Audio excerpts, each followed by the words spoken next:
এসো কোরআনের আলো মেখে আলোকিত হই আধারের শত পথ মারিয়ে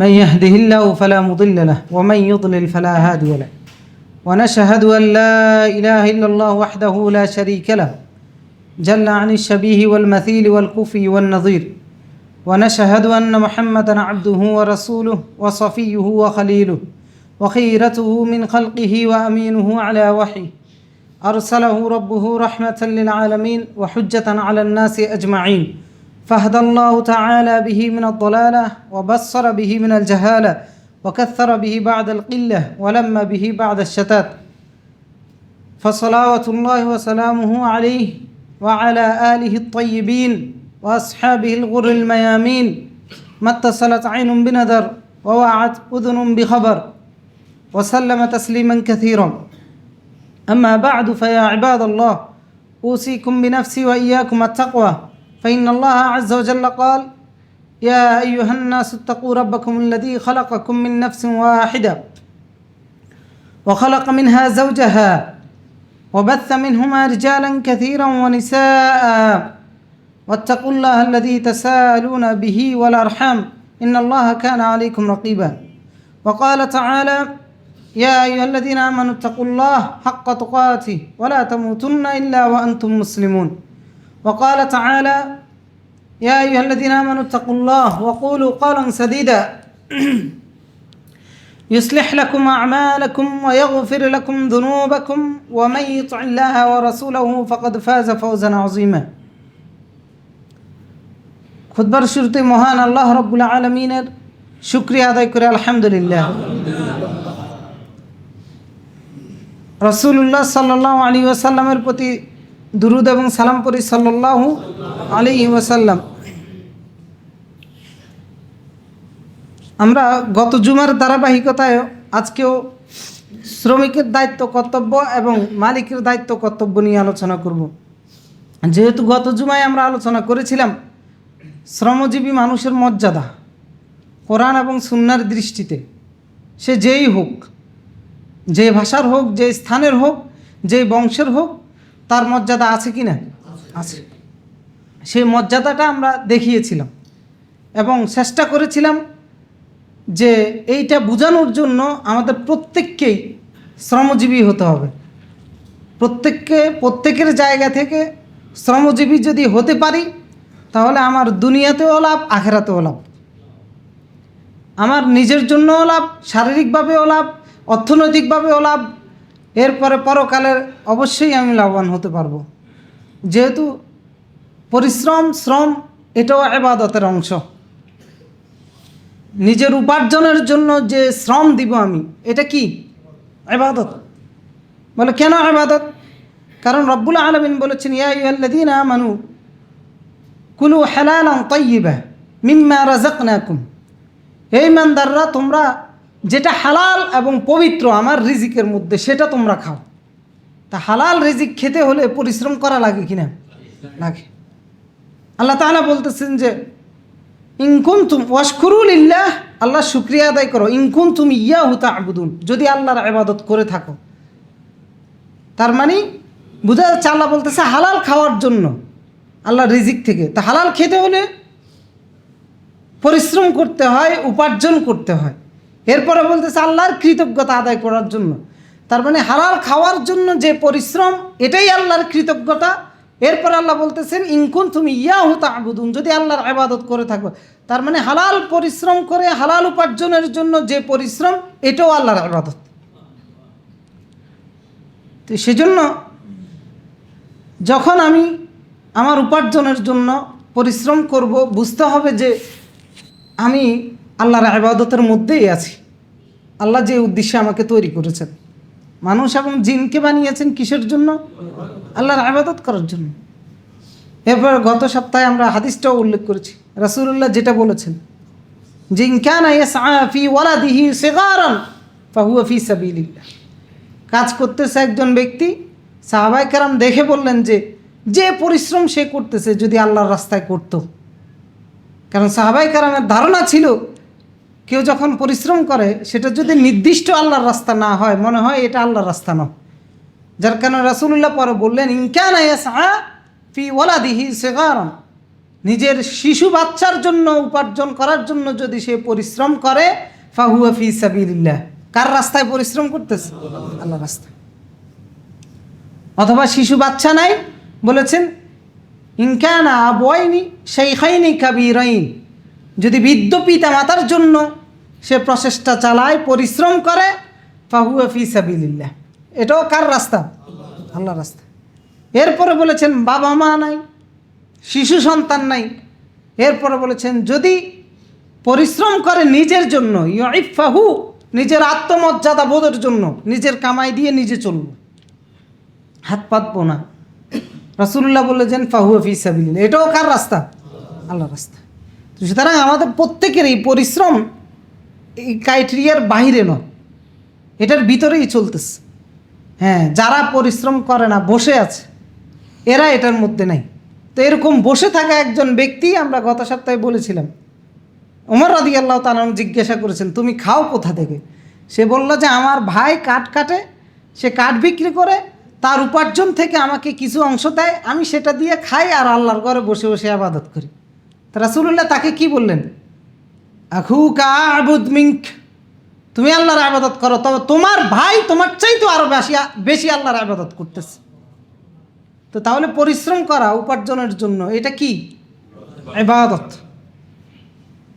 সুতরাং শ্রমজীবী মানুষ, আমরা আজকের আলোচনার উদ্দেশ্য হচ্ছে যে শ্রমিক হিসাবে কি দায়িত্ব, মালিক হিসাবে কি দায়িত্ব পালন করব। এটা শ্রমিক হিসাবে আগে আমাকে এই জায়গাটা উপলব্ধি করতে হবে যে কোনো ধরনের হীনমন্যতা যেন নিজের মধ্যে না থাকে। কাজটা যত ছোটই হোক, কাজটা যেটাই হোক, কিন্তু কাজটা হালাল হলেই হয়েছে।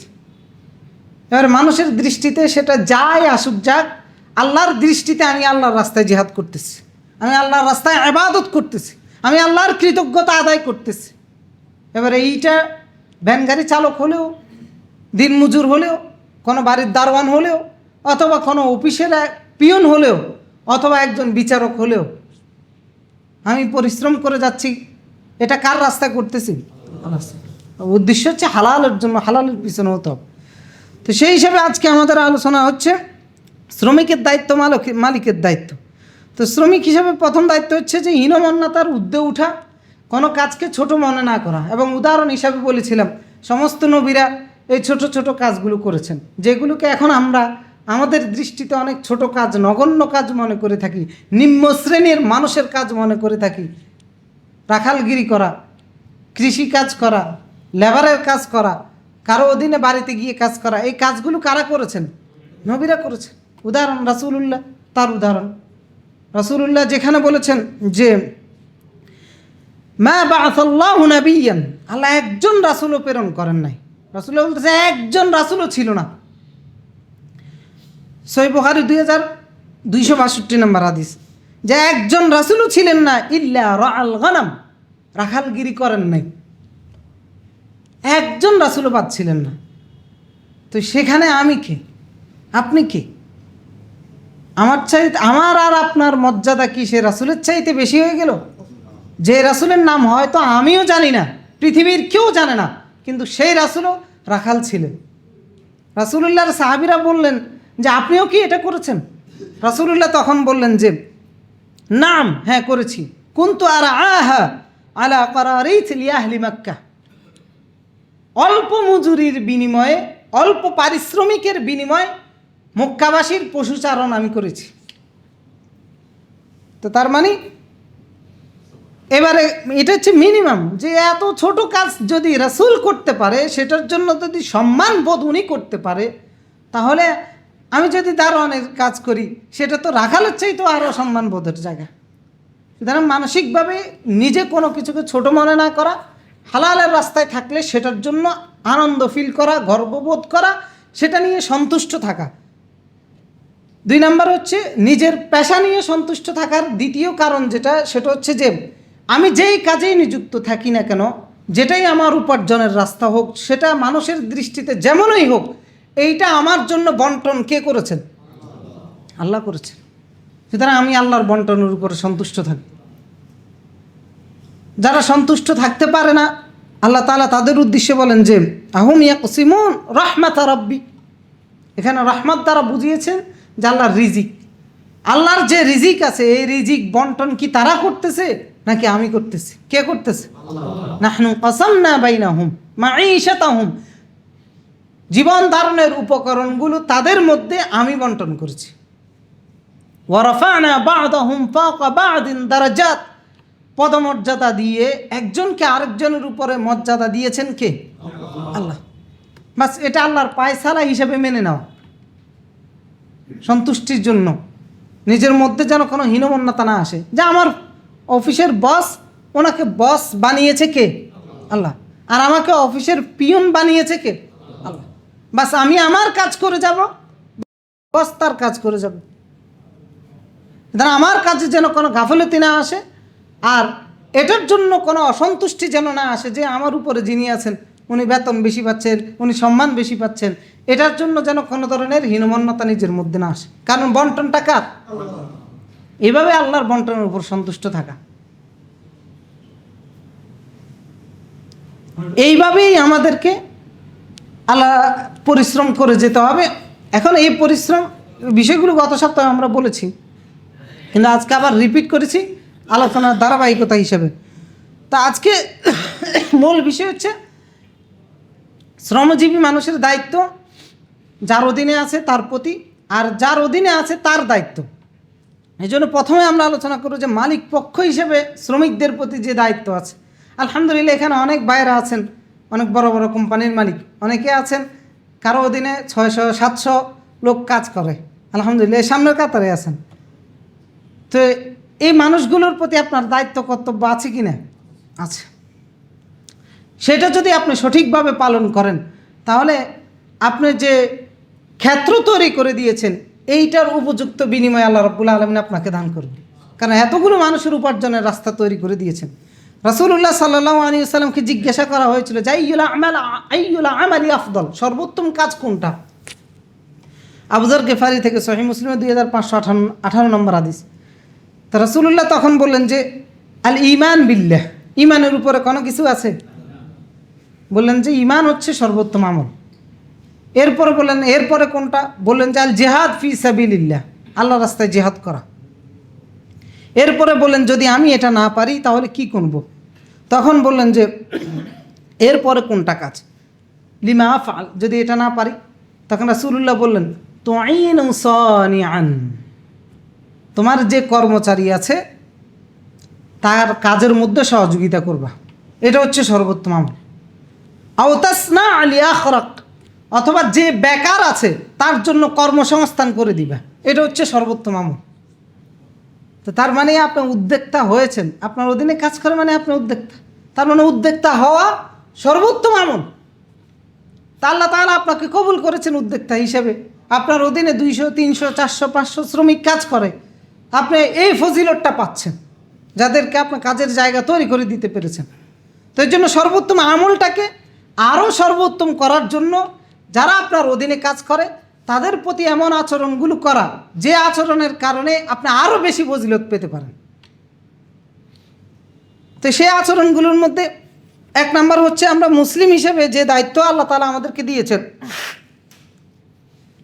নবীরা যে অনুভূতি নিয়ে এবং যে টার্গেট নিয়ে তারা তাদের অধীনে কাউকে রাখলেও কাজটা করতেন, সেই টার্গেটটা নিজের মধ্যে রাখা। সেটা হচ্ছে যে আল্লাহর কালিমাকে সর্বোচ্চ শিখরে পৌঁছানোর জন্য দায়িত্ব পালন করা। সেটা কীরকম? আপনার অধীনস্থদের মধ্যে আপনি আল্লাহ এবং তার রাসূলের বার্তাগুলো পৌঁছে দেওয়া, এটা খুব সহজ হয় নিজের অধীনস্থ যারা আছে এদের মধ্যে পৌঁছানোর ক্ষেত্রে। অধীনে যে থাকে না তার কাছে পৌঁছানোটা কঠিন হয়। এই জন্য নবীদের অধীনে যারা কাজ করতেন তারা নবীদের সমালোচনা করা তো দূরে থাক, দাস হিসেবে থাকলে সে এই দাসত্বের ভিতরে থাকার জন্যই প্রাণপণ প্রচেষ্টা চালাইতেন। তা আপনার অধীনে যারা আছে এরা যেন এইরকম হয়ে যায় আপনার কথাবার্তায় আচরণে যে সে আপনার অধীনে ছাড়া আর কারো অধীনে যাবেই না, এরকম আচরণ তার সাথে প্রদর্শন করা। তো এই জন্য আমরা যাদের এই সুযোগটা আছে সেটা কাজে লাগানো, শ্রমিকদের মধ্যে দিনের দাওয়াতটা পৌঁছে দেওয়া। এতে আপনার যে সেক্টরটা আছে আপনি যে উদ্দেশ্যে আপনার ক্ষেত্রটা তৈরি করেছেন সেটাও সফল হবে, আল্লাহর দিনের দাওয়াতটাও পৌঁছে যাবে। কীরকম? আরব বণিকরা আমাদের দেশে ইসলাম পৌঁছেছে কিসের মাধ্যমে? আরব বণিকদের মাধ্যমে না, ব্যবসায়ীদের মাধ্যমে। ওরা ব্যবসা করতে এসে শুধু ব্যবসা করেছে এরকম না, ব্যবসার মাধ্যমে, তাদের লেনদেনের মাধ্যমে, তাদের কথাবার্তার মাধ্যমে আল্লাহ এবং তার রাসূলের আচরণগুলো দেখিয়েছে, মুখের মাধ্যমে শুনিয়েছে এবং রাসূলের বার্তাগুলো মানুষের কাছে পৌঁছে দিয়েছে। তা আপনার যার অধীনে মনে করেন একটা ফ্যাক্টরিতে 10 জন, 12 জন, 15 জন, 100 জন কাজ করে, ওনার এই সুযোগটা আছে। আপনি আপনার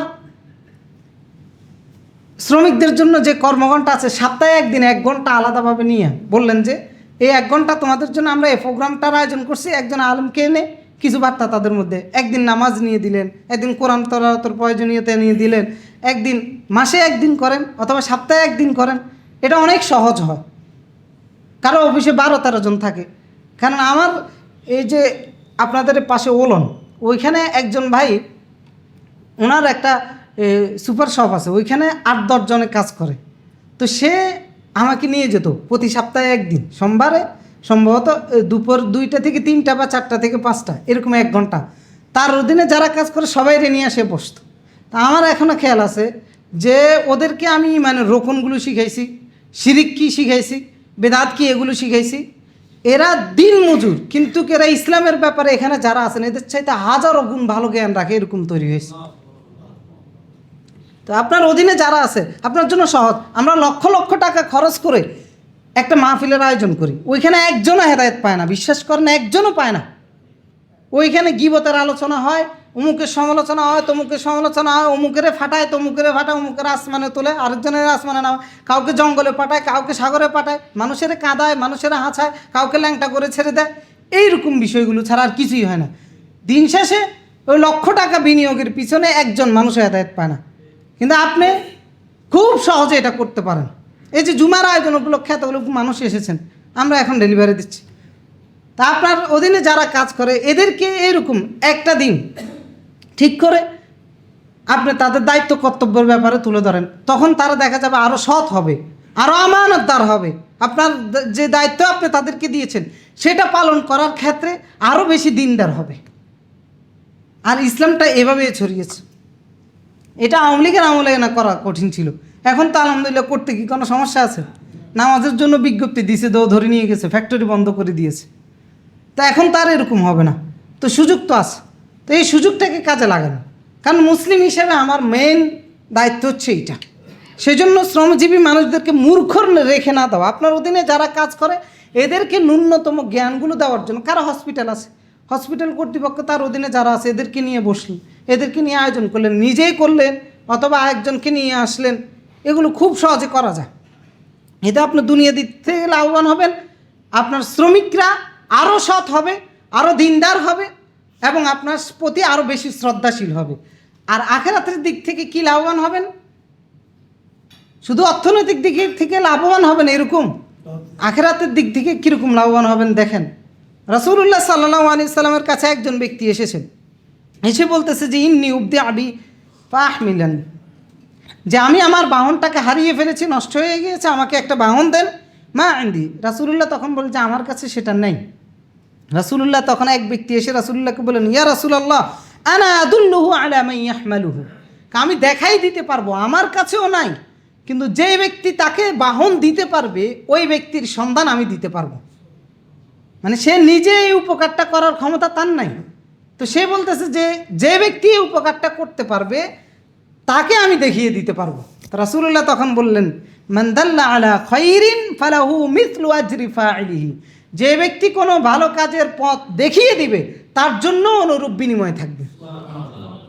এখন আপনি হয়তো দাওয়াত দিতে পারবেন না, একটা কথা বলতে পারবেন না, তাকে নামাজ শিখাইতে পারবেন না, যিনি শিখাইতে পারবে তাকে দিয়ে যখন শিখিয়ে দিবেন, তাহলে এই যতগুলো ব্যক্তি শিখেছে এতগুলো ব্যক্তির নামাজের সওয়াবটা আপনার আমল নামে যাবে। যারা আপনি আপনার শ্রমজীবী মানুষ যারা আছে এদেরকে একটা লাইন শিখান, একটা বার্তা শিখান, সারা জীবন সে আমলগুলো করলে শুধু পরিশ্রমের বিনিময়ে পাচ্ছেন না, তার থেকে উৎপাদন আপনি সে যে আমল করে সেটার সবটা আপনি পাচ্ছেন। আপনার অধীনে যেহেতু কাজ করে আপনার সহজে তারা উপস্থিত থাকবে, সহজে তারা মানবে। এই জন্য শ্রমিকদের প্রতি মুসলিম হিসাবে এই দায়িত্বটা পালন করা। আর রাসূল সাল্লাল্লাহু আলাইহি সাল্লাম আলী ইবনে আবি তালিব রাদিয়াল্লাহু তাআলা আনহুকে কি বলেছেন? তিনি বলেছেন উদউহুম ইলাল ইসলাম, খায়বারের সময়, যে তুমি খায়বারবাসীকে ইসলামের দিকে আহ্বান করবা। ওয়া আখবিরহুম বিমা ইয়াজিবু আলাইহিম মিন হাক্কিল্লাহ ফি, এবং তাদেরকে জানিয়ে দিবা আল্লাহর কি কি হক তাদের উপরে রয়েছে সেটা তাদেরকে জানিয়ে দিবা। এরপরে বললেন ফাওয়াল্লাহ, আল্লাহর কসম করে বলতেছি, লা আইয়াহদিয়াল্লাহু বিকা রাজুলান ওয়াহিদান, আল্লাহ যদি তোমার মাধ্যমে একজন ব্যক্তিকেও হেদায়েত দেয়, খায়রুন লাকা মিন আইয়াকুনা লাকা হুমুরুন নিআম, লাল উটের মালিক হওয়ার চাইতেও সেটা তোমার জন্য উত্তম। লাল উটের মালিক, এটা আরবদের একটা প্রবাদ বাক্য ছিল। অর্থাৎ কেউ যখন অসম্ভব লাভবান হতো তখন তারা এই প্রবাদ বাক্য দিয়ে বুঝাতো যে সে এত লাভবান হয়েছে যে লাল উটের মালিক হওয়া সম্ভব নয়, সে এটার মালিকও হয়ে গেছে। সুতরাং আপনার মাধ্যমে আপনার কর্মক্ষেত্রটাকে আপনি কাজে লাগানোর কারণে যদি শ্রমজীবী মানুষগুলোর মধ্যে একজনও যদি আল্লাহর বান্দা হয়, আল্লাহর দাসত্ব করে, তাহলে এইটা আপনার সমস্ত উপার্জনের চাইতে উত্তম। এটা অনেক সহজে করতে পারে। যাদের অফিস আছে আপনি অফিসে করেন, সপ্তাহে একদিন অফিসের কলিগ যারা আছে ওদেরকে নিয়ে একদিন বসেন, দাওয়াতটা পৌঁছায় দেন।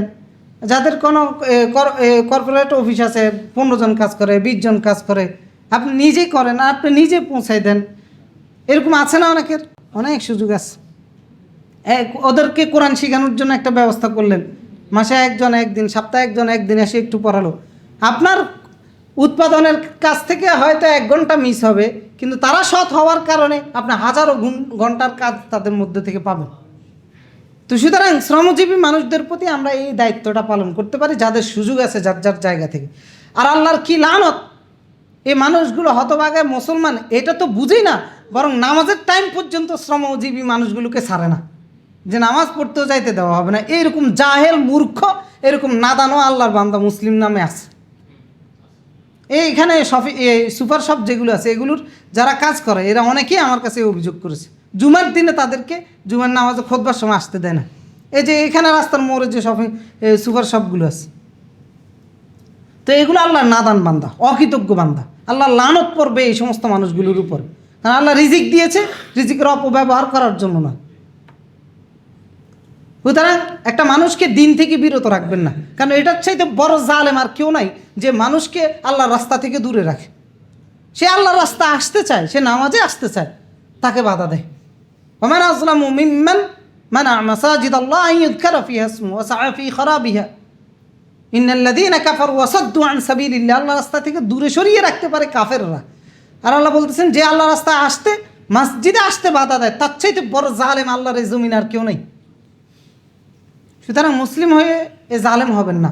শ্রমজীবী মানুষকে সে তার যে দায়িত্ব আছে, আল্লাহর যে হক আছে সেটা আদায় করার জন্য উৎসাহিত করবেন এবং তাকে সেটা আদায় করার জন্য সময়টা দিবেন। তাকে একটা নির্দিষ্ট সময় দিবেন নামাজগুলো পড়ার জন্য। এটা 1 নম্বরে করতে হবে। 2 নম্বর হচ্ছে শ্রমজীবী মানুষদেরকে রেসপেক্ট করা, সম্মান করা।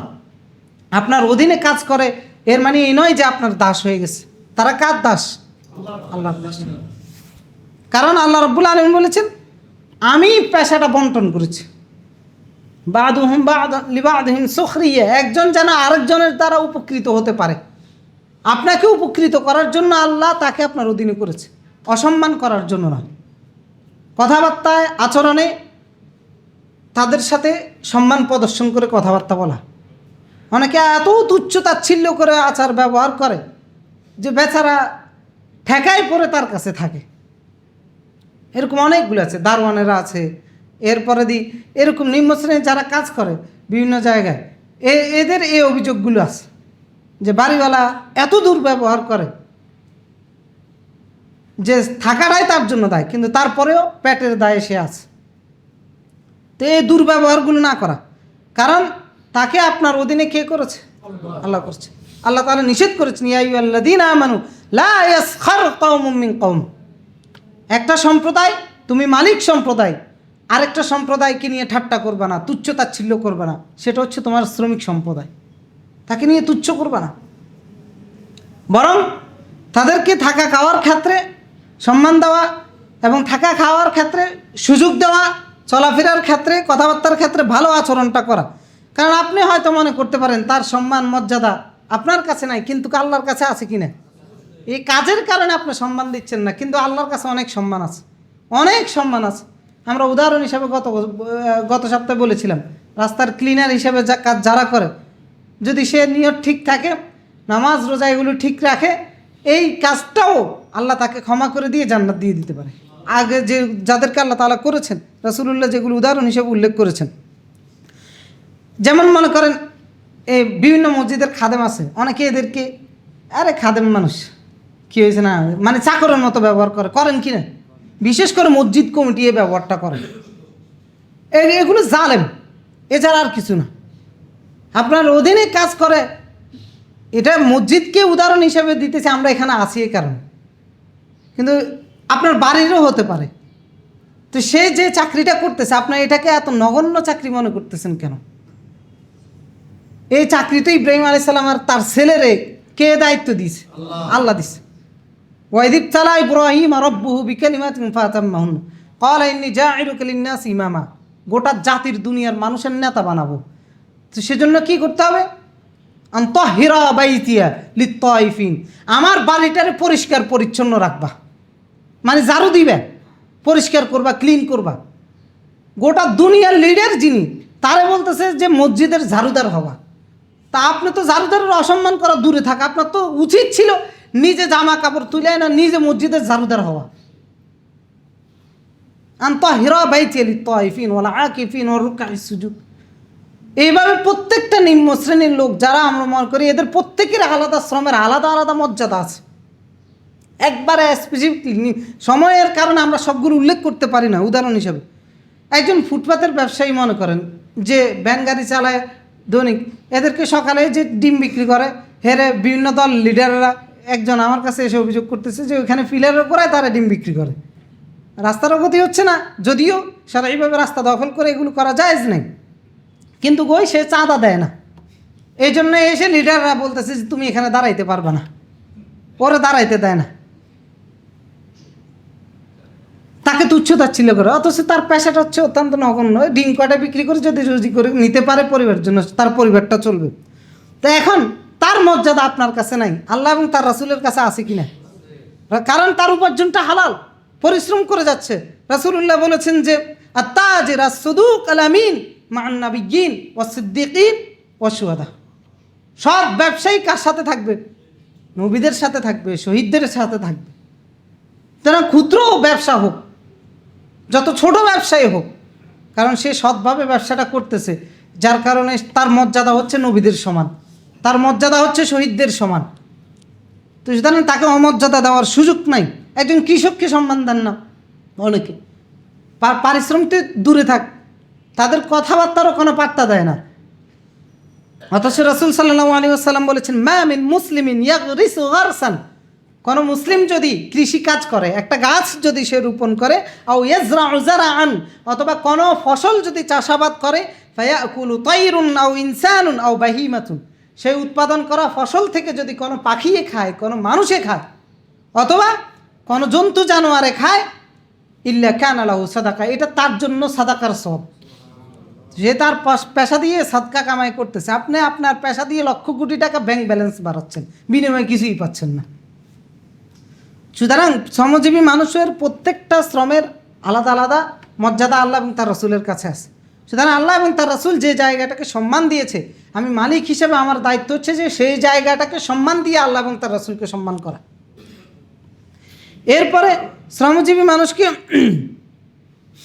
আরও কিছু দায়িত্ব আছে, যারা মালিক রয়েছেন এদের, সেখানে হচ্ছে তাদের ভরণ পোষণের ক্ষেত্রে, খাওয়া দাওয়ার ক্ষেত্রে, সুযোগ সুবিধাগুলোর ক্ষেত্রে অনেকে ছুটিই দেয় না। তার পরিবারকে নিয়ে যে একটু রিল্যাক্সে থাকবে ওইরকম ছুটিও দেয় না, এবং তাদেরকে দিয়ে অতিরিক্ত কাজ না করানো। অতিরিক্ত কাজ মানে হচ্ছে যে দায়িত্বের জন্য রেখেছেন সেটা পালন করাবেন, অন্যান্য দায়িত্বগুলো তাকে দিয়ে করানো যাবে না। যদি করান সেটার জন্য বাড়তি পারিশ্রমিক দিতে হবে, অথবা সেটার জন্য তাকে আলাদা সম্মান দিতে হবে, কারণ এই চুক্তিতে আবদ্ধ না। অনাধিকার চর্চা না করান। যেমন গত কয়েকদিন আগে বিচারকদেরকে নিয়ে একটা রিপোর্ট দেখলাম যে বিচারকেরা তাদের অফিসের পিয়নেরে দিয়ে বাড়ি নিজের ঘরের ঝাড়ু পর্যন্ত দেয়, টয়লেটগুলো পর্যন্ত পরিষ্কার করে। ওরা এটা নিয়ে আপত্তি করতেছে, ওরা আন্দোলন করতেছে। তো এগুলো জুলুম, আপনার অধীনস্থ যাদের আছে তাদের উপরে আপনি জুলুম করতেছেন, এই জুলুম করা যাবে না। একটার জন্য রেখেছেন সেটা দিয়ে আরেকটা কাজ করাবেন, এই জুলুম করা যাবে না। তারা বলতেছে যে বিচারকদেরকে 32,000 টাকা করে দেওয়া হয় বিভিন্ন কাজের লোক রাখার জন্য, তারা ওই টাকাগুলো খরচ না করে সব কাজ আমাদেরকে দিয়ে করায়। তো এই যে জুলুমটা করতেছেন আল্লাহর কাছে, আপনি যত বড় বিচারক হন না, আপনি এই যে অবিচার করেছেন এটার জন্য তো আজকের বিচারক হয়ে কালকে আসামি হবে। তো এইভাবে আমরা প্রত্যেকের অধীনে যারা আছে এদের প্রতি এই জুলুমগুলো করতেছি, তো এটা করা যাবে না। বরং তাদের সাথে অতিরিক্ত কাজ করা যাবে না, তিরস্কার করা যাবে না, গালিগালাজ করা যাবে না, তুচ্ছ তাচ্ছিল্য করা যাবে না। রাসূলুল্লাহর সাহাবীরা কি করতেন, যেমন মারুর রাদিয়াল্লাহু তাআলা আনহু তিনি বলতেছেন যে সহিহ বুখারীর 30 নম্বর হাদিস, যে লাকিতু আবা যার রাদিয়াল্লাহু তাআলা আনহু বীর রাবাজা, রাবাজা নামক জায়গায় আমি আমার আবু যার রাদিয়াল্লাহু তাআলা আনহুর সাথে দেখা হয়েছে। ওয়া আলাইহি হুল্লাতুন ওয়া আলা গোলামি হুল্লা, তার যে কর্মচারী আছে এবং তার গায়ে, তার কর্মচারীর গায়ে একই রকম চাদর দেখেছি, মানে মালিক এবং শ্রমিক দুইজনের পোশাক একই রকম। ফাসালতুহু আন যালিক, জিজ্ঞেস করলাম এটা কি হইল, মানে মালিক আর শ্রমিক তো আলাদা করা যাচ্ছে না, দুইজনের একই রকম মনে হচ্ছে। এবার আবু যার রাদিয়াল্লাহু তাআলা বলতে ইন্নী সাবাবতু রাজুলান ফাআইয়ারতুহু বিউম্মিহি, আবু যার এর কারণ বললেন যে এরকম একজন কর্মচারী ছিল, তাকে আমি একটু তিরস্কার করেছি, তার মা তুলে আমি তাকে সম্বোধন করেছিলাম।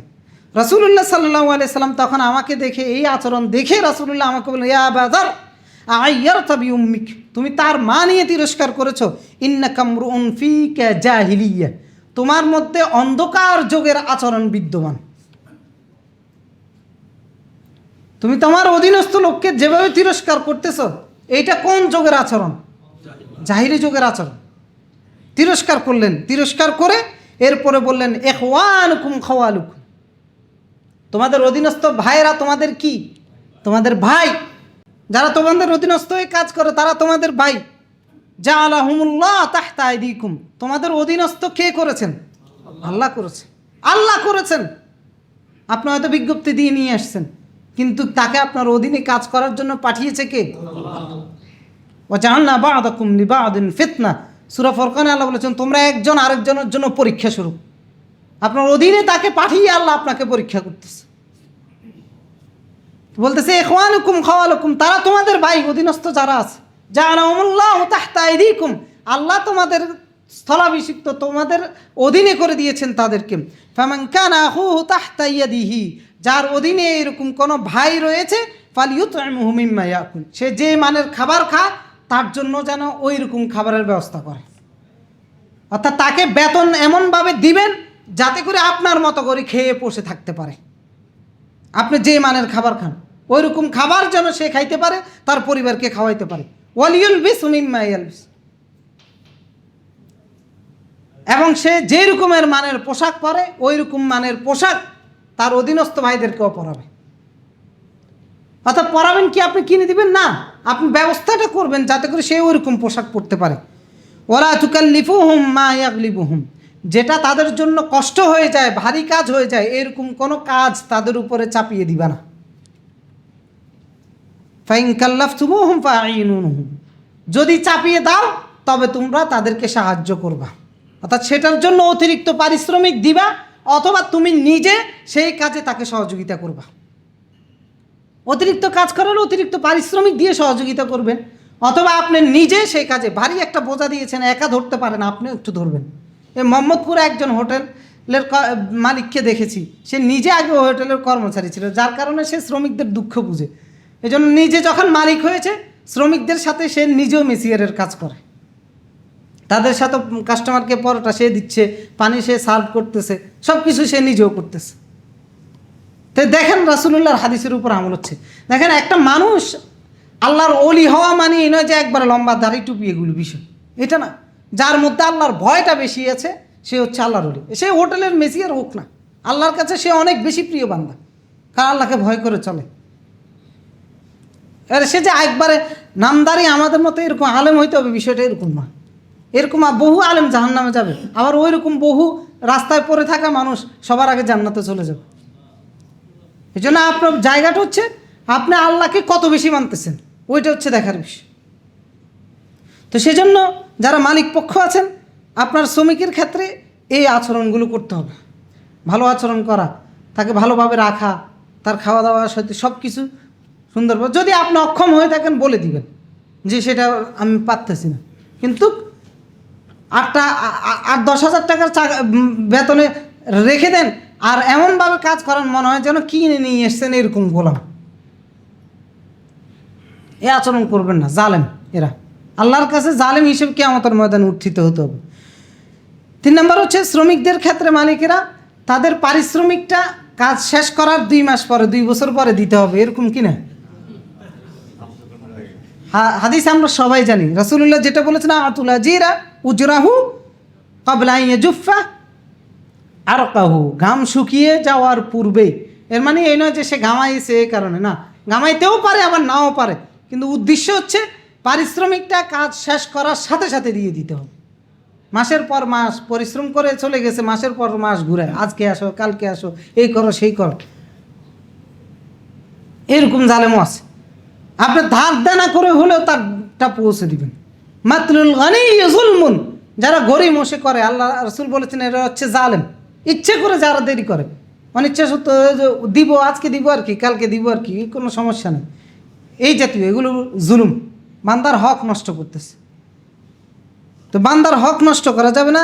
তার পারিশ্রমিক তাকে যথাযথভাবে সম্মানের সাথে দিতে হবে, তুচ্ছতাচ্ছিল্য সম্মানের সাথে তার পারিশ্রমিকটা দিতে হবে। পারিশ্রমিক দেওয়ার স্টাইল দেখলে মনে হয় জমিদার বসে আছে আর তার চাকর বাকর বসে আছে। সম্মানের সাথে দিতে হবে, কারণ তাকে এই পেশায় আল্লাহ পাঠিয়েছে, সে আল্লাহর কর্মচারী, আপনার অধীনে কাজ করতেছে। অতিরিক্ত কাজ তো করাই যাবে না, জুলুম হবে। এরপরে আপনি যখন তাকে গরিমসি করবেন, আপনার ওয়াদা চুক্তির বরখেলাপ হবে কিনা, ওয়াদা চুক্তি বরখেলাপ হওয়ার জালেম হিসেবে আল্লাহর কাছে সাব্যস্ত হতে হবে। আল্লাহ তাআলা বলছেন ওয়াফু বিল আহদ, ওয়াদা করলে চুক্তি করলে সেটা যথাযথ সময় বাস্তবায়ন করো। ওয়ালা তাকুলু আমওয়ালাকুম বাইনাকুম বিল বাতিল, তোমরা আরেকজনের সম্পদ অন্যায়ভাবে খেয়ে ফেলিও না। 1 মাস দেরি করার কারণে আরেকজনের সম্পদ 1 মাস ধরে আপনি খেয়েছেন জুলুম করে, সুতরাং এই জুলুমগুলো করা যাবে না। যে আপনার অধীনে কাজ করে তার পারিশ্রমিকটা যথাযথ সময় তার কাছে পৌঁছে দিতে হবে। এরপরে আমরা আলোচনা করব শ্রমিকের কর্তব্য। আপনার মালিক তো আপনার প্রতি এই দায়িত্বগুলো পালন করবে, আপনি আর আমি তো কারো না কারো অধীনে কাজ করতেছি, তার প্রতি আমার কি দায়িত্ব আছে সেটা করতে হবে না? সেটাও করতে হবে। সেটা মালিক আমার প্রতি যে দায়িত্বগুলো বলেছে এগুলো করার আগে আগে আমাকে আমার দায়িত্বটা সঠিকভাবে পালন করতে হবে। তা আমার দায়িত্ব হচ্ছে কি, আমি যে পরিশ্রম করতেছি, যে শ্রম যে কাজের পিছনে দিচ্ছি, আমাকে মনে করতে হবে যে এটা আমার ইবাদত। সুতরাং আমার ইবাদত সঠিকভাবে হওয়া জরুরি কিনা? জরুরি। আমার উপার্জন হালাল হওয়া জরুরি কিনা? আমার 8 ঘন্টা ডিউটি ফাঁকি দিয়ে 3 ঘন্টা করলাম, 4 ঘন্টা করলাম, তো আমি কি আমার উপার্জনটা হালাল করে নিয়েছি? শিক্ষক হিসাবে আমাকে 5 ঘন্টা পড়াইতে হবে, আমি সেই জায়গায় 1 ক্লাস 1 ঘন্টা আমি 20 মিনিট করে পড়াই চলে গেলাম, এরপরে দিয়ে বাকি আধা ঘন্টা প্রাইভেট টিউশনের মধ্যে পড়াবো, আমার উপার্জন কি হালাল হবে? অফিসের কাজ করি বা যেখানেই কাজ করি, আমার মালিক আমাকে 8 ঘন্টা ডিউটির জন্য করেছে, আধা ঘন্টা লেট করে যাচ্ছি, আমার উপার্জন কি হালাল হচ্ছে? হালাল হচ্ছে না। না, আপনি শ্রমিক হিসাবে আপনার ডিউটি, আপনার দায়িত্ব, আপনার কাজ সঠিকভাবে আপনাকে সততার সাথে এবং বিশ্বস্ততার সাথে করতে হবে। আপনি আমানতের খেয়ানত করতে পারবেন না, ধোঁকা দিতে পারবেন না, কারণ ধোঁকা দিলে রাসূলুল্লাহ তাকে বলেছেন সে আমাদের অন্তর্ভুক্ত নয়। মান গাশশানা ফালাইসা মিন্না, অর্থাৎ মুসলিম উম্মার অন্তর্ভুক্ত নয়, আমার উম্মতের অন্তর্ভুক্ত নয়, এরকম ব্যাখ্যাগুলো এসেছে। তো সেজন্য আপনি আপনার দায়িত্ব যখন পালন করবেন, এটা আপনার ইবাদত। সুতরাং আপনার ইবাদতটা যেন ইবাদত হিসেবে থাকে, এটা সঠিকভাবে করতে হবে, সততার সাথে করতে হবে এবং এটা আমানতদারিতার সাথে করতে হবে। 2 নম্বর হচ্ছে শ্রমজীবী মানুষরা যেটার মধ্যে শ্রম দিবেন, ওই শ্রমটা, ওই কাজটা হালাল হতে হবে, ওইটা যেন অবৈধ কোনো হারাম কাজ না হয়। ওইটা কীরকম হতে পারে? মনে করেন যে আপনি কৃষক হিসেবে কাজ করতেছেন, তো আপনি কি কয় এটার কি বলে, হাদা পাতা গাছ, বিড়ি সিগারেটের জন্য যে উপাদানগুলো, তামাক, এগুলো চাষ করা যায় যাবে? হবে না। মানে হারাম কোনো উৎপাদন কাজে নিজের শ্রম নিয়োগ করতে পারবেন না। গাঁজা উৎপাদন করতে পারবেন? অথবা কোনো কারখানায় কাজ করেন, মদের ফ্যাক্টরি, কাজ করতে পারবেন? সুতরাং শ্রমিক হিসাবে আপনার দায়িত্ব হচ্ছে আপনি যে পেশায় কাজ করবেন ওই কাজটা হালাল হতে হবে। ওই হিসাবে সুদী ব্যাংকেও চাকরি করতে পারবেন না, এমন কারখানায় কাজ করতে পারবেন না যারা হারাম প্রোডাক্ট উৎপাদন করে, যে প্রোডাক্টটা হারাম কাজের মধ্যে লাগানো হবে এরকম কোনো প্রোডাক্ট। অনেকে আছে, অনেক রেস্টুরেন্টে মদ সার্ভ করা হয় 5 স্টার হোটেলগুলিতে, তো সেগুলো যদি মদ হিসেবে মানুষকে, কাস্টমারকে খাওয়ায়, তা আপনি ওই পেশায় নিযুক্ত হতে পারবেন? পারবেন না। ইউরোপ আমেরিকায় অনেক ভাইরা যায়, গিয়ে তারা রেস্টুরেন্টে কাজ করে। তো এই রেস্টুরেন্টের কাজ কি হালাল? ওইখানে কিসের মাংস খাওয়ায়? শুকুরের মাংস খাওয়া, সার্ভ করা, পরিবেশন করা, মদ খাওয়ায়, বিয়ার খাওয়ায়, এগুলো আপনাকে সার্ভ করতে হয়, এগুলো পরিষ্কার করতে হয়, এগুলো দিয়ে আসতে হয়। তো এগুলো খাওয়ানো, সার্ভ করা সব কিছুই হারাম, পুরা উপার্জনটাই হারাম। সুতরাং এগুলোর পিছনে আপনার শ্রমকে নিযুক্ত করা যাবে না। আপনার শ্রম দিতে হবে হালালের মধ্যে। আপনি যে কাজটা করবেন আগে দেখবেন যে এই কাজটা শরীয়ত অনুমোদিত কিনা। যদি অনুমোদিত হয় ওকে, এবারে যত ছোট কাজে হোক করতে পারবেন। 3 নম্বর হচ্ছে শ্রমজীবী মানুষরা পেশাটা হারাম হলে আপনি করতে পারবেন না। গত বছর দেখছিলেন যে যৌন শ্রমিক হিসেবে রাষ্ট্রীয় অনুমোদন দেওয়ার জন্য, মানে শ্রমিক হবে যৌনকর্মী হিসেবে, এটা কি হালাল পেশা? কিছু মহিলা আন্দোলন করেছে, নারীবাদী গোষ্ঠীগুলো, যেগুলো একবারে নারীদের, কিন্তু দর্শন হয়ে গেলে এদের খুঁজে পাওয়া যায় না দর্শনের ক্ষেত্রে, আর এমনি কিছু হয়ে গেলে নারীর অধিকার নিয়ে দাঁড়ায় যায়। আর নারীর অধিকার যেখানে লাঞ্ছিত হয়, বঞ্চিত হয় নারী, সেখানে এদেরকে খুঁজে পাওয়া যায় না। তো ওই রকম লোকগুলো উঠে নেমে পড়েছিল যে নারী পতিতা যারা আছে এদেরকে শ্রমিক হিসাবে রাষ্ট্রীয় আইন করে মর্যাদা দেওয়ার জন্য। তো এগুলো কি হালাল পেশা? এরকম কোনো হারাম পেশার মধ্যে নিযুক্ত করা যাবে না, নিযুক্ত হওয়া যাবে না। 3 নম্বর হচ্ছে শ্রমিক হিসাবে আপনার আল্লাহর যে দায়িত্ব কর্তব্য দিয়েছে সেটা ভুলে যাওয়া যাবে না। আপনার কাজের পাশাপাশি আপনার কাজের মধ্যেই আপনাকে আল্লাহর হক আদায় করার জন্য সময় বের করে নিতে হবে। আপনি সকাল 10টা থেকে বিকাল 4টা পর্যন্ত কাজ করেন, মাঝখানে আল্লাহর হক আছে কিনা আপনার উপরে, সেটা কি কোনটা? জোরে নাও 10 মিনিট সময় দিলে জোরে নামাজ পড়া হয়ে যায়। এই 10 মিনিট সময় যে কোনোভাবে আপনাকে বের করে নিতে হবে আপনার শ্রমটাকে হালাল রাখতে হলে। যদি এমন জায়গায় শ্রম দিচ্ছেন আল্লাহর দায়িত্ব কর্তব্য পালন করতে বাধাগ্রস্ত হচ্ছে, সেই দায়িত্ব কর্তব্য, সেই শ্রমটা আপনাকে বাদ দিয়ে দিতে হবে। কারণ আল্লাহ তাআলা বলছে ইয়া ইবনে আদম, হাদিসে কুদসি, এর জন্য বলতেছে, আল্লাহ বলেছেন ইয়া ইবনে আদম তাফাররাগ লিইবাদাতি, আমার ইবাদতের জন্য, আমার দাসত্বের জন্য, কারণ আমি তোমাকে এটার জন্য সৃষ্টি করেছি। তাফাররাগ লিইবাদাতি, সময় বের করে নিতে হবে। আমি কাজ করব, কাজের ফাঁকে ফাঁকে সময় বের করে নিতে হবে, যে পেশায় থাকি না কেন। আর যদি না করি তাহলে খাসরাত দুনিয়া ওয়াল আখিরা, দুনিয়াও আমার ক্ষতিগ্রস্ত, আখিরাতও আমার ক্ষতিগ্রস্ত হবে। এরপরে 4 নম্বর হচ্ছে যেটা বললাম, যার অধীনে কাজ করবেন সর্বোচ্চ আমানতদারিতা দেখাতে হবে, সর্বোচ্চ সততা দেখাতে হবে। কারণ আল্লাহ রাব্বুল আলামিন প্রশংসা করেছেন, মুসা আলাইহিস সালামকে শ্রমিক হিসাবে রেখেছিলেন তার শ্বশুর, কিন্তু সেখানে মেয়েরা মুসা আলাইহিস সালামের কোয়ালিটি কোনটা উল্লেখ করেছেন? বলেছেন যে ফাইন্না খায়রা মান ইস্তাজারতা আল কওয়ি আল আমিন, কাজ করতে সক্ষম এবং বিশ্বস্ত লোক, একে আপনি শ্রমিক হিসাবে রাখেন। তো এই ঘটনা উল্লেখ করে তাদের এই বাক্যটা কেন আল্লাহ কোরআনে নিয়ে আসছেন এই কারণে, কারো অধীনে যদি আপনি শ্রম দেন, কারো অধীনে যদি আপনি কাজ করেন, তাহলে আপনার সততার সর্বোচ্চটা দেখাবে। ওই ব্যক্তি মূল্যায়ন করতেও পারে, নাও পারে, কিন্তু আল্লাহ মূল্যায়ন করবে কি না? আল্লাহ মূল্যায়ন করবে।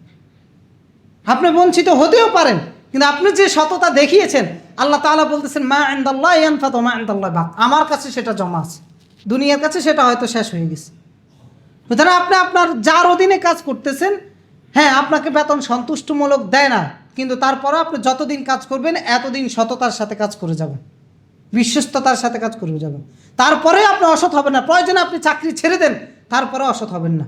দোকানে বসে ক্যাশের থেকে টাকা চুরি করবেন না, দায়িত্ব অবহেলা করবেন না, আর অন্যান্য যতগুলো বিষয় আছে অসততা দেখানোর, এরকম কোনো কাজের মধ্যে নিজেকে নিয়োজিত করবেন না।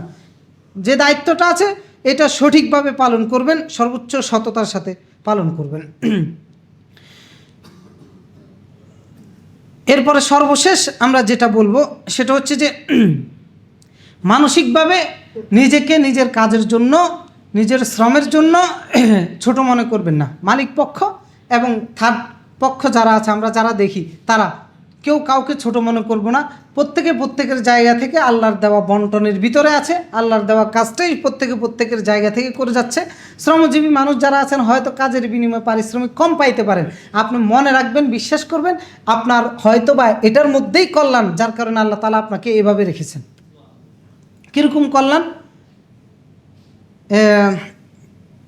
আবু দাহদা রাদিয়াল্লাহু তাআলা আনহু দারিদ্র সাহাবী ছিলেন। ওনার এই বাক্যটা সবসময় আমি স্মরণ রাখি। উনি বলতেছিলেন যে আলহামদুলিল্লাহিল্লাযী জাআলাল আগনিয়া আল্লাযীনা ইয়াতামান্নাউনা ইনদাল মাউত মিথলানা, যে আল্লাহর শুকরিয়া যে আল্লাহ রাব্বুল আলামিন আমাদেরকে ওই বান্দাদের অন্তর্ভুক্ত করেছেন যেই বান্দাদের অন্তর্ভুক্ত হওয়ার জন্য ধনী ব্যক্তিরা মৃত্যুর সময় কামনা করে। মানে আমাদেরকে দারিদ্র বানিয়েছেন, আর ধনী ব্যক্তিরা মৃত্যুর সময় চায় সে কেন দারিদ্র হলো না।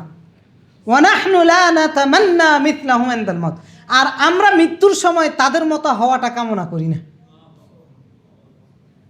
তো সুতরাং আল্লাহ আপনাকে কল্যাণের মধ্যে রেখেছে, কারণ দারিদ্ররা ধনীদের চাইতে 50,000 বছর আগে জান্নাতে যাবে। কারণটা কি? তাদের হিসাব নিকাশ নাই। ধনীরা হিসাব দিয়ে যেতে হবে, যেতে পারলে এরপরে জান্নাত, না পারলে যাইতে পারবে। সুতরাং আপনার শ্রমের বিনিময়ে আপনি অল্প উপার্জন পাইলেও এটা যেহেতু হালাল, এটা আপনার ইবাদত সঠিক, এটা সঠিকভাবে করবেন, এটার মধ্যে আপনার জন্য কল্যাণ আছে।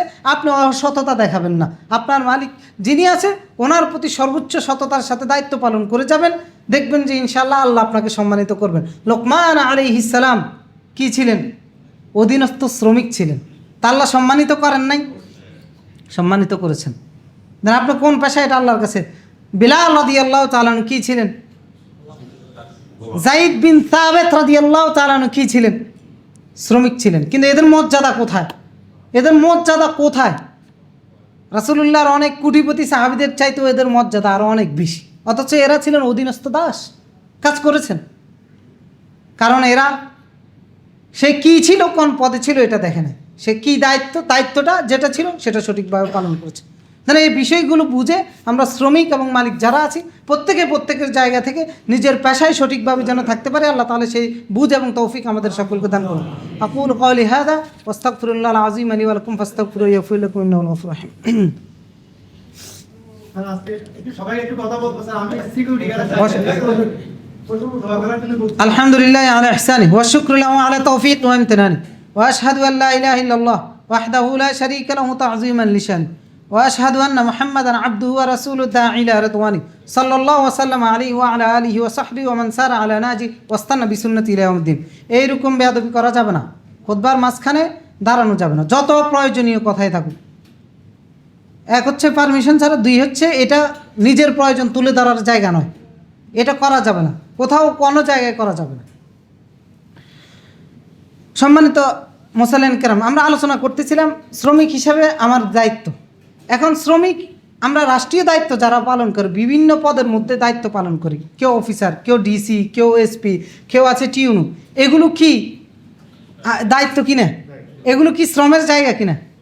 এই জায়গায় যে দায়িত্বটা পালন করি, এটা কি, এটা মনে করার কি এই সুযোগ আছে কিনা যে আমি হলাম বস আর আমার অধীনে যারা আছে এরা হচ্ছে চাকর বাকর? এরকম আপনিও চাকর, আপনিও শ্রমজীবী মানুষ, কিন্তু আপনাকে নিযুক্ত করা হয়েছে জনগণের শ্রমিক হিসাবে। আপনি আপনার যে দায়িত্ব আছে, কর্তব্য আছে, এটা আমানতদারিতার সাথে পালন করতে হবে।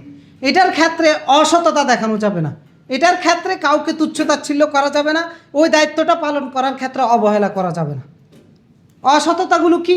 যেরকম আমাদের দেশে হচ্ছে বিভিন্ন ক্ষেত্রে, সেক্টরে দেখা গেছে যে অফিসের টিউন হয়েছে, এসপি হয়েছে, ডিসি হয়েছে, নানান রকমের অনিয়মের প্রতি তারা সংযুক্ত। আল্লাহ খোদার কোনো ভয় নাই, যে কোনো ধরনের জনগণের টাকা, কোটি কোটি টাকা কলমের খোঁচা দিয়ে লুটপাট করে নিয়ে যাচ্ছে, যাচ্ছে না? যাচ্ছে। তো এটা আপনি শ্রমিক হিসাবে, জনগণের শ্রমিক হিসাবে এটা প্রতারণা হচ্ছে কিনা? এই প্রতারণাগুলো করা যাবে না। এটা আমানতের খেয়ানত হচ্ছে কিনা? আমানতের খেয়ানত করা যাবে না। কারণ এইরকম দায়িত্ব রাষ্ট্রীয় পদে বিভিন্ন জায়গায় দায়িত্ব শ্রমিক হিসেবে আল্লাহ রাসূলের সাহাবীরা করেছেন কিনা? ওমর ফারুক রাদিয়াল্লাহু তাআলা আনহু উনি ঠিক করেছেন যে সাঈদ ইবনে আমের আল জামাহি রাদিয়াল্লাহু তাআলা আনহুকে হিমসের গভর্নর হিসেবে নিযুক্ত করবেন। ওনাকে যখন প্রস্তাব দিয়েছেন উনি অস্বীকার করলেন যে আমি এই ঝামেলার মধ্যে আমাকে দিয়েন না। ওমর ফারুক বললেন, তোমরা সবাই আমাকে দায়িত্বের বোঝা দিয়ে নিজেরা রিল্যাক্সে থাকবা, এটা হতে পারে না। তিনি তাকে গভর্নর হিসেবে পাঠালেন হিমসের, সিরিয়া এবং মিশরের ওই দিকের একটা অঞ্চলের নাম। যাওয়ার পরে দান বাক্সগুলো একটু চালিয়ে দেন। যাওয়ার পরে কিছুদিন যখন তিনি দায়িত্ব পালন করেছেন, হিমসের একটা প্রতিনিধি দল মদিনায় এসেছেন। ওমর ফারুক রাদিয়াল্লাহু তাআলা আনহুর সাথে সাক্ষাৎ করেছেন। সাক্ষাৎ করার সময় ওমর ফারুক রাদিয়াল্লাহু তাআলা আনহু ওই প্রতিনিধি দলকে বললেন যে উকতুবু লি আসমা ফুকারাকুম, তোমাদের মধ্যে যারা বেশি দরিদ্র আছে এদের দারিদ্র লোকদের একটা লিস্ট আমাকে দাও, হাত্তা আসাদ্দা হাজাতাহুম, যাতে করে আমরা তাদের প্রয়োজনগুলো পূরণ করতে পারি। তখন ওই লোকগুলো লিস্টটা লিখলো। লিস্টটা লেখার পরে ওমর ফারুক রাদিয়াল্লাহু তাআলা আনহুকে যখন দিলেন, তিনি অমুক অমুক ফুলান এরকম পড়তে পড়তে গিয়ে দেখেন যে এক জায়গায় আছে সাঈদ ইবনে আমের। তিনি জিজ্ঞেস করেন, সাঈদ ইবনে আমের মানে যিনি তোমাদের গভর্নর, উনিও কি দারিদ্র? ওনার নাম যে তোমরা লেখছো। এবারে লোকজন তখন উত্তর দিল, আমাদের গভর্নররা, আমাদের শাসকরা, আমাদের ডিসিরা লুটপাট করে, মানে ওই ডিসি ওই জেলার সব কিছু লুটপাট করে খেয়ে ফেলে। আর দেখেন রাসূলুল্লাহর সাহাবীরা গভর্নর হিসেবে যে জায়গায় গিয়েছেন, ডিসি হিসেবে যে জায়গায় গিয়েছেন, উনি হচ্ছেন ওই জায়গার সবচেয়ে বেশি দরিদ্র। ওই এলাকার মানুষ তার নামটা আমিরুল মুমিনের কাছে লিখছে। ওমর ফারুক রাদিয়াল্লাহু আশ্চর্য হয়ে গিয়ে বললেন যে, জিজ্ঞেস করলেন ব্যাপারটা কি, তিনি কেন দারিদ্র? তখন লোকজন বলতেছে যে ইন্নাহু লা ইয়ামুরু আলাইহি আলাইয়াম, যে দিনের পর দিন চলে যায়, আত্তাল দীর্ঘ দিনের পর দিন চলে যায়, ওয়ালা ইউকাদু ফি বাইতিহি নারান, তার ঘরের মধ্যে কোনো আগুন জ্বলে না। মানে এতই দারিদ্র, খাবার দাবার তৈরি করার জন্য তার ঘরের মধ্যে কোনো আগুন জ্বলে না। ফাবাকা ওমর হাত্তা বালালাত দুমুআ লিহিয়াতিহি, ওমর রাদিয়াল্লাহু তাআলা কেঁদে দিলেন, চোখের পানি বেয়ে বেয়ে দাড়ি বেয়ে ভিজে ভিজে পড়তেছে। খুশিতে কাঁদলেন যে এমন একজন গভর্নর পেয়েছে।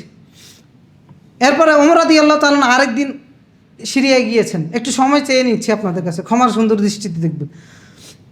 যাওয়ার পর ওমর রাদিয়াল্লাহু তাআলা ওই এলাকার মানুষের কাছে জিজ্ঞেস করলেন যে, উনি নিজে গিয়েছেন ওইখানে সফরে, ওই মানুষদেরকে জিজ্ঞেস করলেন যে তোমাদের যে রাষ্ট্রপ্রধান আছে, তোমাদের এরিয়ার যে গভর্নর আছে, তার বিরুদ্ধে তোমাদের কোনো অভিযোগ আছে কিনা, মা তাশকুনা মিন আমিরুকুম, তোমাদের গভর্নর যে আছে তার ব্যাপারে তোমাদের কোনো অভিযোগ আছে কিনা।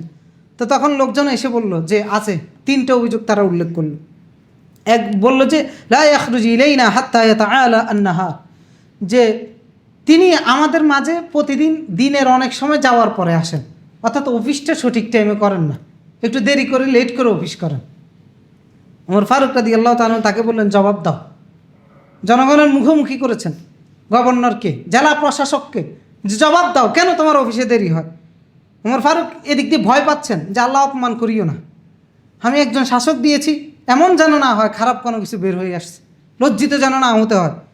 সাঈদ ইবনে আমের রাদিয়াল্লাহু তাআলা তখন বললেন, আমি মনে করেছি বিষয়গুলো মানুষের কাছে বলবো না, এখন যেহেতু অভিযোগের সম্মুখীন হয়েছে এখন তো বলতে হবে। তো যার কারণে তিনি বলতেছেন, তিনি বললেন যে লাইসা লি আহলি খাদেম, আমার পরিবারের কাজকর্ম করার জন্য কোনো কর্মচারী নেই। প্রতিদিন সকালে আমি ঘুম থেকে উঠি, আটা ময়দাগুলো আমি নিজে মাখাই এবং সেগুলোকে মথার পরে সেগুলোকে রুটি বানিয়ে আমি আমার পরিবারের জন্য রেখে এরপরে অজু করে আস্তে আস্তে আমার একটু দেরি হয়ে যায়। নিজের কাজ নিজে করে গভর্নর। আর এখনকার প্রশাসকদেরকে এই চাকর সেই চাকর, এইটা সেইটা, এই যে জেলা প্রশাসকের কথাগুলো বললাম, এত চাকর বাকর থাকার পরে এটি চুরি করে। আর দেখেন মুসলিম শাসকরা কেমন ছিল, অফিস করতে দেরি হচ্ছে শুধুমাত্র এটা, নিজের কাজগুলো নিজে করে। দ্বিতীয় অভিযোগটা কি? দ্বিতীয় অভিযোগটা হচ্ছে যে ইন্নাহু লা ইউজিবু আহাদান বিলাইলিন, যে রাতের বেলায় কেউ ওনার কাছে কোনো প্রয়োজন নিয়ে আসলে তিনি কোনো সাড়া দেয় না। বললেন জবাব দাও। তখন তিনি জবাব দিলেন যে জাআলতুন নাহারা লাহুম ওয়া জাআলতুল লাইলা লিরাব্বি, যে আমি দিনটা তাদের জন্য বরাদ্দ করেছি আর আমার রাতটা আমি আমার রবের জন্য বরাদ্দ করেছি। দিনের বেলায় মানুষের খেদমত করতেন আর রাতের বেলায় আল্লাহর কাছে পড়ে থাকতেন। এটা ছিল মুসলিমদের শাসক। এরপরে তৃতীয় অভিযোগ নিয়ে আসলেন, যে তৃতীয় অভিযোগটা কি? বললো যে উনি মাঝে মধ্যে বেহুশ হয়ে যান, আমাদের মাঝে বিচার করতেছেন, সমাধান করতেছেন, হঠাৎ করে দেখা যায় যে উনি বেহুশ হয়ে যান, কেন পরে আর তার খুঁজে পাওয়া যায় না, এমন অবস্থা হয়। তো তখন তিনি বললেন যে আমি যখন খুবাইব রাদিয়াল্লাহু তাআলা মক্কার মুশরিকরা তাকে ক্ষত বিক্ষত করে দিয়েছিল মারধর করে, আমি ওই দৃশ্যটা দেখেছিলাম। তখন খুবাইবকে যখন মক্কার মুশরিকরা প্রশ্ন করেছিল যে তোমার জায়গায় যদি মুহাম্মদকে রেখে আমরা মারধর করি তোমার অভিমতটা কি, তখন খুবাইব রাদিয়াল্লাহু তাআলা বললেন যে আমি আমার পরিবারের কাছে নিরাপদ থাকব, আর মুহাম্মদকে এখানে বেঁধে ব্যথা দেওয়া হবে এইটা আমি কোনোভাবে সহ্য করব না। ওই দৃশ্য সেদিন আমি শুধু চেয়ে চেয়ে দেখেছি। খুবাইবের উপরে এই অত্যাচার হয়েছে, সেই দিন আমি খুবাইবকে কোনো সহযোগিতা আমি করতে পারি নাই। ওই দিনের ঘটনাটা আমার মনে পড়ে, আর আমার অপরাধ বোধ এত হয় যে আল্লাহ আমাকে সেদিন এই অপরাধ সহ্য করেছি এটার জন্য ক্ষমা করে কিনা এই ভয়ে আমি বেহুশ হয়ে পড়ে যাই। তো এগুলো ছিল আল্লাহর প্রকৃত শ্রমিক যারা, তাদের অনুভূতি, যারা নিজের দায়িত্বটাকে মানুষের দায়িত্ব মনে করে নাই, আল্লাহর পক্ষ থেকে দায়িত্ব মনে করেছে, আল্লাহর ভয় নিয়ে নিজের কাজটা সে করেছে। তা আমরা প্রত্যেকের জায়গা থেকে শ্রমজীবী মানুষ, যে যত বড় দায়িত্ব পালন করি, যত ছোট পালন করি, আমাকে আল্লাহর ভয়টা দেখাতে হবে। ওই কাজ পালন করার ক্ষেত্রে মানুষের ভয় নয়, আমাকে অদৃশ্য একটা লাগাম যেন আমার ঘাড় চেপে ধরে রাখে কোনো অনিয়ম করার ক্ষেত্রে, সেই লাগামটা যেন আমাকে বলে দেয় না এদিকে না, এদিকে যাইতে হবে তোমাকে। এরকম অদৃশ্য শক্তির অধীনে নিজেকে বেঁধে রেখে শ্রমিক হিসাবে যদি থাকতে পারি, আমি মানুষের শ্রমিক নয়, আমি আল্লাহর শ্রমিক হিসাবে গণ্য হব, আল্লাহর দাস হিসাবে আল্লাহর কাছে গণ্য হব। যেই জন্য আল্লাহ রাব্বুল আলামিন আমাকে সৃষ্টি করেছেন, সেই দিন আমার সৃষ্টির উদ্দেশ্যও সফল হবে, আমি যেই পেশায় থাকি না কেন।